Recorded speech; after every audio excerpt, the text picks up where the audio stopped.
عمران بھائی میرا کوشچن ہے محمد صلی اللہ علیہ وسلم کی محبت کے نام پر عید میلاد النبی جو آج کل بنا رہے ہیں حیدرآباد میں بڑے شور سے، یہ شریعت اسلام میں کہاں تک جائز ہے؟ بھائی نے سوال کیا ہے کہ عید میلاد النبی جو حیدرآباد شہر میں بڑے شور سے منایا جا رہا ہے یہ شریعتاً کہاں تک جائز ہے؟ بیسیکلی ہم لوگ اس قسم کے سوالات کو ایوائڈ کرنے کی کوشش کرتے ہیں، لیکن سنن ابو داؤد کی ایک حدیث ہے، نبی صلی اللہ علیہ وسلم نے فرمایا اللہ، اس کے رسول، اس کے ملائکہ اور تمام مخلوق کی اس شخص پر لعنت ہو جسے دین کا صحیح علم ہو اور وہ دوسروں کو نہ بتائے۔ تو اس حدیث کی وجہ سے میں اس کا جواب دینا چاہوں گا۔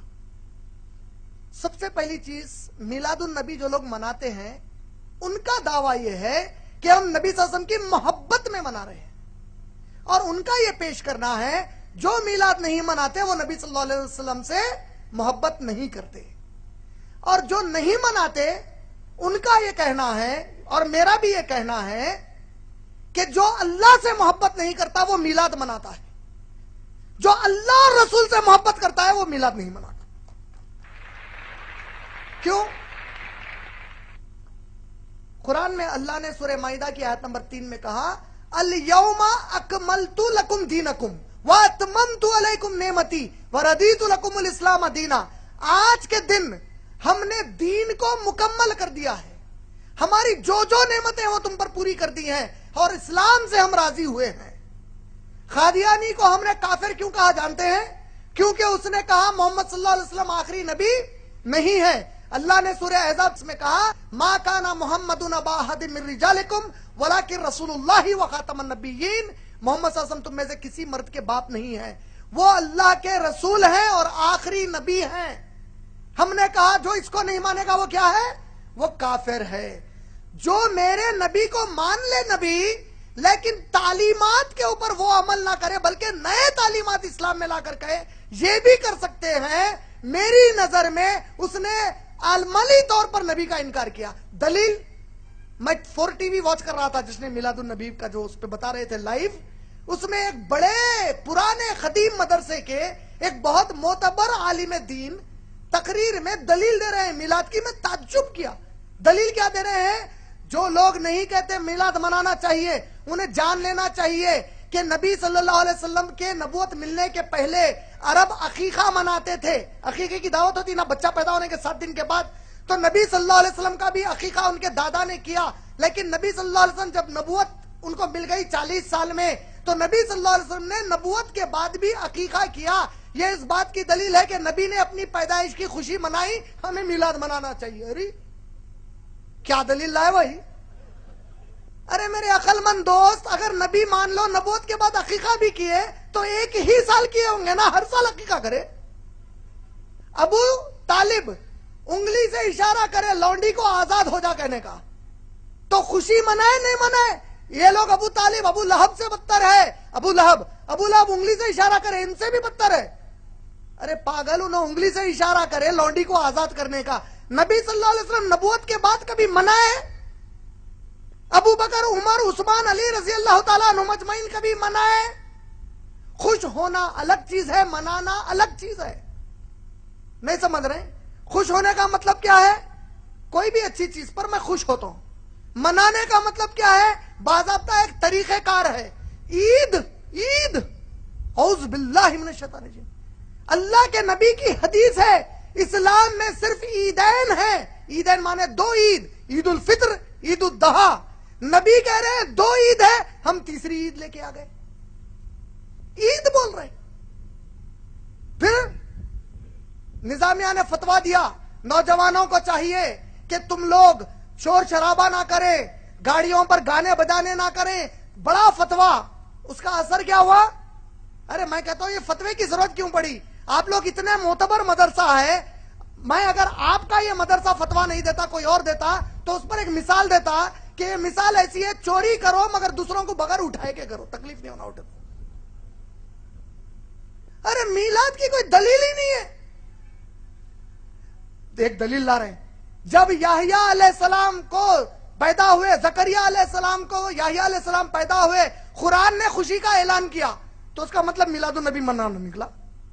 بولے تو قرآن کی یہ آیت نبی صلی اللہ علیہ وسلم صحابہ اتنا نہیں سمجھے جتنا ہے کم وقت سمجھے۔ اچھا قیامت کا دن واقع ہو گیا, سمجھو قیامت قائم ہو گئی. اب اللہ تعالیٰ بولے اچھا چلو کون کون ہے میلاد منائے, سو ہم پورے منائے, ہم پورے, اللہ منائے منائے منائے. تو اب یہ جو ہاتھ اٹھائیں گے نا منائے منائے منائے منائے, بلکہ اس میں ابو بکر صدیق کا ہاتھ نہیں اٹھیں گا, عمر رضی اللہ تعالیٰ عنہ کا نہیں اٹھیں گا, عثمان رضی اللہ تعالیٰ عنہ کا نہیں اٹھیں گا, عائشہ رضی اللہ تعالیٰ عنہ کا نہیں اٹھیں گا, خدیجہ رضی اللہ تعالیٰ عنہ کا نہیں اٹھیں گا, کوئی صحابی کا نہیں اٹھیں گا, پورے 1400 سال بعد والوں کا اٹھیں گا. اللہ تعالیٰ بولیں گے ارے تم لوگ کیوں منائے؟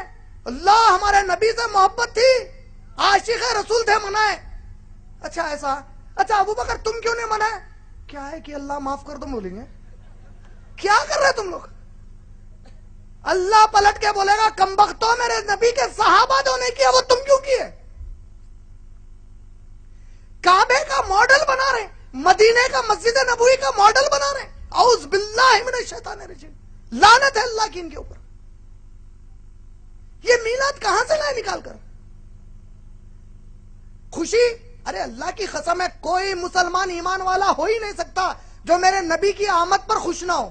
ہم تو بہت خوش ہیں, بے حد خوش ہے کہ ہمیں نبی ملے, وہ بھی اتنے پیارے نبی ملے, لیکن ہم اس سے زیادہ خوش ہیں ماشاءاللہ کہ ہمیں اللہ نے توفیق دی. وہ خوشی ہم نہیں منائیں گے جس خوشی کو میرے نبی اور صحابہ نے نہیں منایا.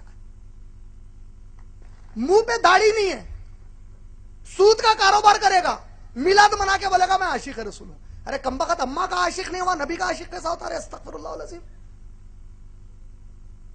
ہم مدینے کے کتے, حقیقت میں کتے, مدینے میں کتوں کی کوئی جگہ نہیں ہے. کیا ہے؟ ارے اللہ کے نبی ایک اعلیٰ اخلاق والے ذات مبارک ہے, تم لوگ کیسا پیش کر رہے ہیں نبی صلی اللہ علیہ وسلم کو؟ روڈوں پر نعرہ تکبیر اللہ اکبر, غیر مسلمان پریشان ہے, کیا ہو رہا ہے؟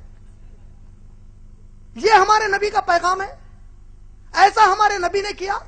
کیا کہتے ہیں نبی صلی اللہ علیہ وسلم, جس کے عمل سے اس کا پڑوسی تکلیف میں ہے وہ ہم میں سے نہیں ہے. تم شہر کو تکلیف دے رہے ہیں, پورے کتنا پیسہ برباد کر رہے ہیں, کتنا پیسہ برباد کر رہے ہیں. اتنے پیسوں میں میرے کئی نوجوان مسلمان بھائی اور بہنیں آئی اے ایس اور آئی پی ایس کا ایگزام لکھ سکتے. اگر تم اس قوم کو پڑھا لکھا کر آئی A S I P S بناتے, بڑے بڑے اسلام مسلم کالجز میں جو لاکھوں کا ڈونیشن ہے, اس پیسے سے نبی کی محبت میں وہ ڈونیشن دیتے, آج کئی مسلمان ڈاکٹرز اور ایجوکیٹڈ بن جاتے. یہ محبت کا تقاضا تھا. روڈ پر آواری گردی کرنا یہ محبت کا تقاضا ہے. حذیفہ رضی اللہ تعالیٰ عنہ ایک نبی صلی اللہ علیہ وسلم کے صحابی تھے. ان کے بھتیجے حذیفہ رضی اللہ تعالیٰ عنہ سے کہتے ہیں کہ اے چچا جان, کیا آپ میرے نبی کے ساتھ کافی دیر گزارے ہیں, کافی وقت گزارے ہیں؟ کہا کہ ہاں ہم کافی وقت گزارے ہیں. آپ نے کہا کیا آپ نبی صلی اللہ علیہ وسلم کو کھاتے پیتے دیکھا ہے؟ بولے ہاں نبی صلی اللہ علیہ وسلم کھاتے اور پیتے تھے. کیا گھڑ سواری کرتے تھے؟ کہا بڑے زبردست گھڑ سوار تھے. کہا کیا جنگ میں, میدان جنگ میں لڑتے تھے؟ بولے بڑے بہادر تھے, زبردست لڑتے تھے. کہا کیا نبی زمین پر چلتے تھے؟ کہا کہ ہاں نبی صلی اللہ علیہ وسلم زمین پر چلتے تھے. بھتیجے کیسے سوال کر رہا ہے؟ بھتیجے نے کہا اے چچا جان, اگر میں اس زمانے میں ہوتا تو میرے نبی کو اپنے کاندھوں پر لے کر پھرتا اور زمین پر چلنے پھرنے نہیں دیتا. صحابی نے جواب دیا اور کہا بھتیجے بڑا اچھا جذبہ ہے, لیکن اس کی کوئی قدر نہیں ہے. اللہ کی قسم نبی کو کاندھے پر لے کر پھرنا یہ اگر ایمان کا تقاضا اور نبی کی محبت کا تقاضا تھا تو سب سے پہلے ہم صحابہ یہ کر کے دکھاتے. بعد میں آ کر بڑی باتیں مت کر. بولے 5 وقت کی کبھی نماز نہیں پڑھتا, جمعے کی نماز نہیں پڑھتا, طہارت برابر نہیں لیتا, سود کا کاروبار کرتا, نبی کے لیے جشن عید میلاد النبی مناتا. نعوذ باللہ من ذالک. میں کوئی کسی کے خلاف یا کسی کے فیور میں نہیں بول رہا ہوں. آپ نے پوچھا شریعت میں میلاد النبی کی کوئی گنجائش نہیں ہے سوائے ایسے ڈھکوسلے دلیلوں کے. میرے بارے میں ہو سکتا ہے کئیوں کو چرکے لگے اور ایسے لگ رہے ہیں جو مجھے نہیں مانتے یا تعلیم کو نہیں مانتے لگ رہے, مجھے پرواہ نہیں ہے. اللہ کی قسم ہے, اللہ میرے لیے کافی ہے ماشاءاللہ. لیکن حق یہی ہے, یہ میرے کئی معصوم سمجھ نہیں پا رہے ہیں کیا ہو رہا ہے. حق یہی ہے کہ میلاد النبی کی اسلام کی شریعت میں کوئی گنجائش نہیں ہے. امید آپ کا جواب بھائی مکمل.